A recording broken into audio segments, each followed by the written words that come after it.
जय मसीह की हालेलुया। स्तोत्र संज्ञा 116 वाक्य 15। भजन संगीता 116:15। Book of Psalms chapter 116 verse 15। अपने भक्तों की मृत्यु से प्रभु को भी दुख होता है। अपने भक्तों की मृत्यु से प्रभु को भी दुख होता है। हाँ प्यारे भाई बहनों, इसका दो अर्थ निकलते हैं। पहला अर्थ यह है कि जब परिवार में एक व्यक्ति की मृत्यु होती है उस समय हम जानते हैं सभी लोगों को दुख लगता है। प्रभु को भी इससे दुख होता है। अब देखते हैं लाजरुस को जीवन देने के लिए प्रभु यीशु बेतानिया पहुंच गए। वहाँ पर यीशु के बारे में बताया गया। उन्हें यीशु रो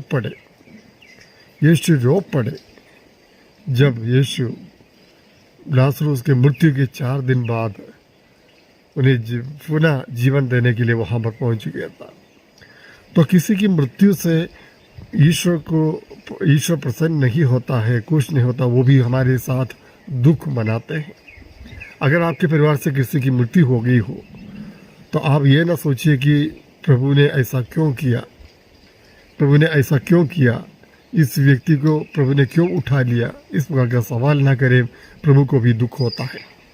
और दूसरा अत्यंत महत्वपूर्ण बात यह है कि एक व्यक्ति की आत्मिक मृत्यु होना, पाप करने वाला व्यक्ति की मृत्यु होती है।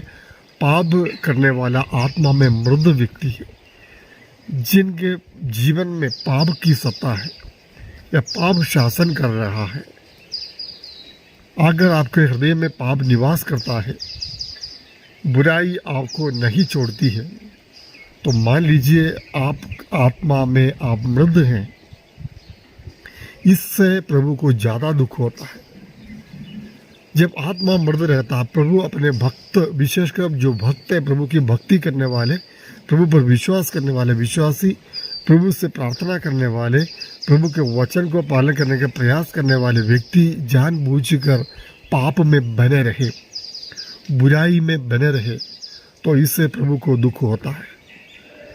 हालेलुया।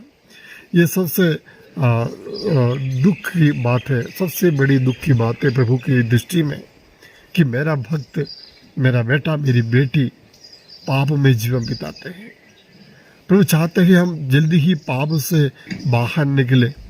प्रभु चाहते हैं कि हम पापों के प्रति पश्चाताप करते हुए फिर से प्रभु के पास आ जाए। जिस तरह हम लूकस अध्याय 15 में खोया हुआ उस लड़का के दृष्टांत में हम देखते हैं, जल्दी ही वापस आए, पापों को त्यागते हुए, छोड़ते हुए प्रभु यीशु की ओर लौटना, ये प्रभु की इच्छा है। प्रभु यही चाहते हैं हम सब जल्दी तुरंत पाप के मार्ग को त्यागते हुए जीवन के मार्ग को अपनाएं। तो इसलिए जो लोग पाप में जीवन बिताते हैं उनके प्रति ईश्वर को ज़्यादा दुख होता है। इसलिए हम अपने पापों से दूर रहें, हर प्रकार की बुराई से दूर रहें। हमें प्रभु के मार्ग पर चलना है, पवित्रता के मार्ग पर चलना है। यीशु ने जो मार्ग हमें दिखाया उसी मार्ग पर चलना, वचन के अनुसार चलना, आज्ञाओं का पालन करते हुए, प्रभु पर भरोसा रखते हुए, हर चीज़ के लिए ईश्वर को धन्यवाद देते हुए जीवन बिताने के लिए हम प्रयास करें। आमीन। हाँ पिता परमेश्वर, हे पिता परमेश्वर, हम आपको धन्यवाद देते हैं। हाँ प्रभु, हम जानते हैं आप हमारे साथ दुख मनाते हैं प्रभु। हाँ प्रभु, हमारे घर का सदस्य है, आप हमारे परिवार का सदस्य है। जब यह परिवार से एक सदस्य उठा लिया जाता है उस समय, हाँ प्रभु, आप भी हमारे साथ दुख मनाते हैं और हमें सांत्वना भी प्रदान करते हैं। हाँ प्रभु, पाप के कारण हम मृत हैं प्रभु, हमारी आत्मा की मृत्यु हो गई है प्रभु। कई बार हम पाप के गुलाम में जीवन बिताते हैं। पाप के सुख को त्यागने के लिए, पाप से जो फ़ायदा मिलता है उसको त्यागने के लिए हम तैयार नहीं होते प्रभु। हमें क्षमा कर दीजिए, हमें फिर से जीवित कीजिए प्रभु। हमारे पापों के गर्त से हमें निकाल दीजिए प्रभु। हाथ बढ़ाकर हमें थाम लीजिए प्रभु, ताकि हम जीवन के मार्ग पर चलने वाले बने। आमीन। प्रभु आप लोगों के साथ हो। सर्वशक्तिमान ईश्वर पिता और पुत्र और पवित्र आत्मा आपको आशीर्वाद प्रदान करे। आमीन।